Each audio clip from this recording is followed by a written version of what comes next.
নমস্কাৰ। অহা বছৰ 2026 চনৰ আৰম্ভণিতে অসমত বিধানসভা ইলেকশ্যন হ'বলৈ গৈ আছে আৰু এই ইলেকশ্যনৰ জৰিয়তে অসমৰ পৰৱৰ্তী মুখ্যমন্ত্ৰী কোন হ'ব সেয়া নিৰ্ণয় কৰা হ'ব। কিন্তু এই ইলেকশ্যনৰ আগতেই অসমৰ ভোটাৰ তালিকাত কৰা হ'ব ব্যাপক সংশোধন আৰু এই সংশোধনত লাখ লাখ মানুহৰ নাম কৰ্তন হোৱাৰ সম্ভাৱনা প্ৰকট হৈ পৰিছে।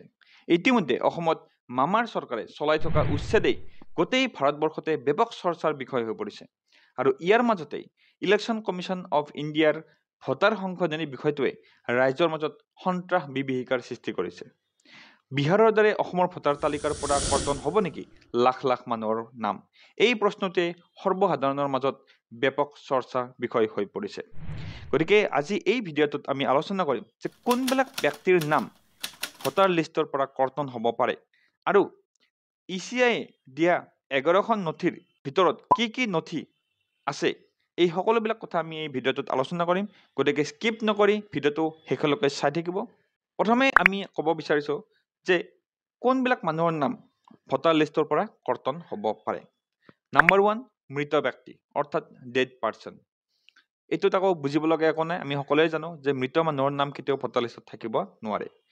নাম্বাৰ 2 হৈছে permanent shifting out of the state. যদি এজন ব্যক্তিয়ে স্থায়ীভাৱে অসম এৰি বেলেগ ৰাজ্যত বসতি কৰিছে তেতিয়াহ'লে তেওঁৰ নামো ভোটাৰ লিষ্টৰ পৰা কাটি দিয়া হ'ব।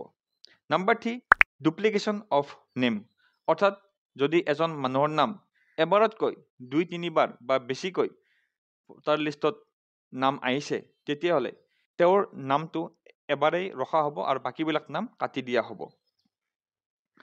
নাম্বাৰ 4, আনট্ৰেচেবিলিটি অৰ্থাৎ যদি এজন ব্যক্তি অসমৰ পৰা এৰি বা আপোনাৰ তেওঁৰ গাঁও এৰি তেওঁ বিদেশত গৈছে বা বাহিৰত গৈছে, তেওঁ ক'ত আছে কোনো নাজানে, তেওঁক বিচাৰি নাপায় বা হয়তো তেওঁৰ ওচৰ চুবুৰীয়া ঘৰৰ মানুহ নাজানে যে তেওঁ ক'ত আছে, তেওঁ আহিবনে নাই, তেনেকুৱা ব্যক্তিৰ নামো ভোটাৰ লিষ্টৰ পৰা কাটি দিয়া হ'ব। নাম্বাৰ 5, ফৰেনাৰ অৰ্থাৎ বিদেশী। যদি কোনো বিদেশী ব্যক্তিয়ে যিকোনো জালিয়াতি কৰি তেওঁৰ নাম ভোটাৰ লিষ্টত অন্তৰ্ভুক্ত কৰাইছে তেতিয়াহ'লে তেওঁৰ নাম কাটি দিয়া হ'ব। অৰ্থাৎ বাংলাদেশী হওক বা নেপালী হওক বা ভূটানী ব্যক্তিয়ে হওক, যোনেই নহওক, যদি বিদেশৰ পৰা মানুহ আহি কেনে অসমৰ ভোটাৰ লিষ্টত নাম সোমাইছে কেনেবাকৈ তেতিয়া তেওঁৰ নামো কৰ্তন কৰা হ'ব। নাম্বাৰ 6, সঠিক নথি দেখুৱাব নোৱাৰা ব্যক্তি অৰ্থাৎ এই যে মই ক'লোঁ যে 11খন নথিৰ ভিতৰত এখন নথি আপুনি দেখাব লাগিব, নহ'লে আপোনাৰ নাম কৰ্তন হোৱাটো খাটাং। গতিকে এই নথিসমূহ কি কি আছে এই সকলোবিলাক কথা আমি এই ভিডিঅ'টোতে আলোচনা কৰিম। কিন্তু তাৰ আগতে আমি স্পেচিয়েল ইণ্টেনচিভ ৰিভিজনত পূৰণ কৰিবলগীয়া এপ্লিকেশ্যন ফৰ্মখনো এবাৰ চাই লওঁ আহক। এইখন হৈছে এনেক্সাৰ C, যিখন ইনিউমেৰেশ্যন ফৰ্ম বুলিও জনা যায়। এই ফৰ্মখন বিহাৰৰ স্পেচিয়েল ইণ্টেনচিভ ৰিভিজনৰ সময়ত ঘৰে ঘৰে গৈ প্ৰদান কৰা হৈছিলে আৰু প্ৰত্যেকজন ব্যক্তিৰ বাবেই এই ফৰ্মখন এখন এখন বেলেগ বেলেগকৈ প্ৰিণ্ট কৰা হৈছিলে। ইনিউমেৰেশ্যন মানে হৈছে গণনা কৰা, অৰ্থাৎ এইখন হৈছে গণনা কৰা ফৰ্ম। এইখন ফৰ্ম প্ৰত্যেকজন ব্যক্তিৰ কাৰণে বেলেগ বেলেগকৈ প্ৰিণ্ট হৈ থাকিব। অৰ্থাৎ যদি এইখন ফৰ্ম মোৰ হয় তেতিয়াহ'লে ইয়াত মোৰ নাম, মোৰ এপিক নাম্বাৰ, মোৰ এড্ৰেছ এইবিলাক চব প্ৰি প্ৰিণ্টেড, অৰ্থাৎ ইয়াত প্ৰিণ্ট হৈ আহিব। বুজি পাইছে? ইয়াত লিখা আছে চাওক, electors name, EPIC address pre printed, serial number, part number, name, AC, PC name, state pre printed. গতিকে ইয়াত মোৰ কনষ্টিটিউশ্যন, মোৰ এছেম্বলি নেম, মোৰ কনষ্টিটুৱেঞ্চি নেম এইবিলাক সকলোবিলাক, serial number, polling station number এই সকলোবিলাক ইয়াত প্ৰিণ্ট হৈ আহিব। লগতে ইয়াত মোৰ ফটোখনো প্ৰিণ্ট হৈ আহিব। অৰ্থাৎ ইয়াত যিখন অল্ড ফটো থাকিব, মোৰ আগৰ ফটোখন ইয়াত প্ৰিণ্ট হৈ আহিব আৰু নতুনকৈ এখন ফটো ইয়াত মই পেষ্ট কৰি আঠা লগাই দিব লাগিব। ঠিক আছে? গতিকে প্ৰত্যেকজন ব্যক্তিৰ কাৰণে এখন এখন ফৰ্ম থাকিব, যিখন সেই ব্যক্তিজনেহে পূৰণ কৰিব লাগিব বা সেই ব্যক্তিজনৰ নামতে পূৰণ হ'ব লাগিব। তাৰ তলতে আছে date of birth. Date of বাৰ্থটো চবেই জানো, আমাৰ ডেট অফ বাৰ্থ দিব লাগিব, আধাৰ নাম্বাৰ দিব লাগিব, সেইটো অপশ্যনেল, অৰ্থাৎ কোনোবাই আধাৰ কাৰ্ড নাথাকিলেও অসুবিধা নাই, নাথাকিলেও ইয়াত নিদিলেও কথা নাই, থাকিলে দিলে হ'ল। ইয়াৰ পিছত মোবাইল নম্বৰ দিব লাগিব। ইয়াৰ পিছত আছে ফাদাৰ্ছ অৰ লিগেল গাৰ্জেন নেম।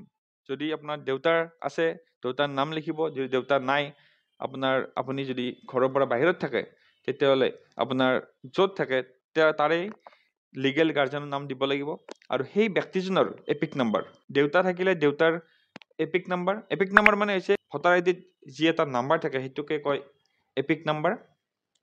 ইয়াৰ পিছত থাকিব মাদাৰ্ছ নেম, মাৰ নাম, আৰু ৰাইট চাইডে মাৰ যি ভোটাৰ আইডি আছে তাৰ এপিক নাম্বাৰ দিব লাগিব। তাৰ তলত আছে স্পাউছ নেম ইফ এপ্লিকেবল, অৰ্থাৎ যদি আপুনি বিয়া পাতিছে তেতিয়াহ'লে আপোনাৰ হাজবেণ্ড বা ৱাইফৰ নাম ইয়াত লিখিব লাগিব, আৰু আপোনাৰ হাজবেণ্ড বা ৱাইফৰ ভোটাৰ আইডিৰ এপিক নাম্বাৰটো ইয়াত লিখিব লাগিব। ইয়াৰ পিছতে আহিব আচল খেলবিধ।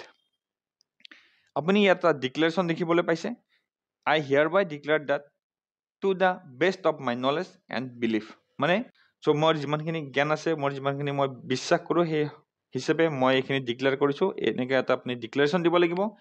ইয়াৰ তলত যিখিনি লিখা আছে ইয়াতে আছে আচল খেলবিধ লুকাই আছে। মই যে আপোনালোক কৈছিলোঁ যে 11খন নথি, সেই 11খন নথি আগতে আমি চাই লওঁ। সেই 11খন নথিৰ ভিতৰত যিকোনো এখন কাগজ আপুনি ইয়াত জমা দিব লাগিব। ইয়াত কিছুমান বক্স কৰা আছে, আৰু এই বক্সকেইটাত আপুনি যিটো বক্সত আপুনি টিক দিব সেই হিচাপে, সেই অনুসৰি আপুনি আপোনাৰ ছাপৰ্টিং ডকুমেণ্টছ দেখাব লাগিব।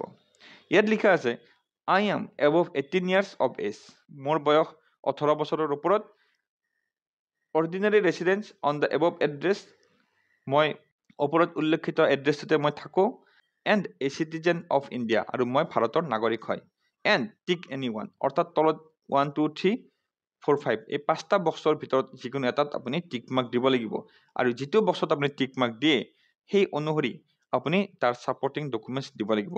আৰু এই ছাপৰ্টিঙৰ ডকুমেণ্টছ যি 11টা লিষ্ট আছে সেই লিষ্টকেইটা হৈছে এইকেইটা 1 to 11।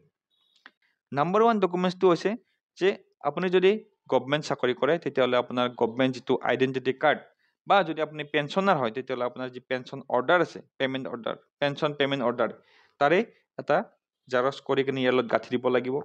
নাম্বাৰ 2 হৈছে গভমেণ্টৰ ফালৰ পৰা বা বেংকৰ ফালৰ পৰা, পোষ্ট অফিচৰ ফালৰ পৰা বা LICৰ ফালৰ পৰা যদি যিকোনো চাৰ্টিফিকেট আছে 1987ৰ আগত আপোনালোকৰ লগত, তেতিয়াহ'লে সেই চাৰ্টিফিকেটৰ বা সেই কাগজৰ যিকোনো এখন জেৰক্স কৰি কিনে ইয়াৰ লগত গাঁঠি দিলেও হৈ যাব। নাম্বাৰ 3 হৈছে আপোনাৰ বাৰ্থ চাৰ্টিফিকেট, ঠিক আছে, একদম ইজি। Number 4 passport. নাম্বাৰ 5 আপোনাৰ মেট্ৰিক, হাই ছেকেণ্ডাৰী, ডিগ্ৰীৰ বা আপুনি পঢ়া শুনা কৰা যিকোনো কাগজ, পাছ চাৰ্টিফিকেট বা মাৰ্কশ্বিট আপুনি ইয়াৰ লগত গাঁঠি দিলেও হৈ যাব। যদি সেইটোও নাই তেতিয়াহ'লে আপুনি PRC যদি আছে আপোনাৰ লগত, সেই PRC গাঁঠি দিলেও হৈ যাব। নাম্বাৰ 7 ফৰেষ্ট ট্ৰেড চাৰ্টিফিকেট, এইটো ফৰেষ্ট ভিলেজত যিবিলাক মানুহে বাস কৰে তেওঁলোকৰ কাৰণে প্ৰযোজ্য। নাম্বাৰ 8 OBC ST SC, যদি আপোনালোকৰ কাষ্ট চাৰ্টিফিকেট আছে তেতিয়াহ'লে সেইখন দিলেও হৈ যাব। নাম্বাৰ 9 NRC, যিহেতু NRC সকলোৰে এতিয়ালৈকে হোৱা নাই বা NRCখন ফাইনেল হোৱা নাই অসমত, গতিকে সেইখনৰ কথাটো পিছত চৰকাৰে বা ইলেকশ্যন কমিশ্যন অফ ইণ্ডিয়াই বুজাব বা দিব কি কৰিব লাগে, এতিয়ালৈকে এইটো ফাইনেল হোৱা নাই, তথাপি ইয়াত নাম্বাৰ 9ত NRCও লিখি থৈছে। Number 10 family register prepared by state or local authorities. Number 11 হৈছে any land house allotment certificate by government, যিবিলাক মানুহৰ মাটিৰ দলিল আছে তেওঁলোকে দলিল দিলেও কথা নাই, আৰু যদি কোনোবাক গভমেণ্টে মাটিৰ এলটমেণ্ট দিছে, লেণ্ড এলটমেণ্ট দিছে, তেতিয়াহ'লে সেই ব্যক্তিসকলৰ সেই গভমেণ্টৰ ফালৰ পৰা দিয়া সেই চাৰ্টিফিকেটখন দেখালেও হৈ যাব। এইখিনি হৈছে 11খন ডকুমেণ্টছ, আৰু এই ডকুমেণ্টছৰ যিকোনো এখন যদি আপোনাৰ লগত আছে তেতিয়াহ'লে এই আপোনাৰো কোনো চিন্তা নাই, আপোনাৰ নাম ভোটাৰ লিষ্টত অন্তৰ্ভুক্ত হ'বই হ'ব। গতিকে এই চাৰ্টিফিকেটখন আপুনি এই ফৰ্মখনৰ লগত গাঁঠি দিব লাগিব। গতিকে আজিলৈ ভিডিঅ'টো ইমানেই আছিল, ধন্যবাদ।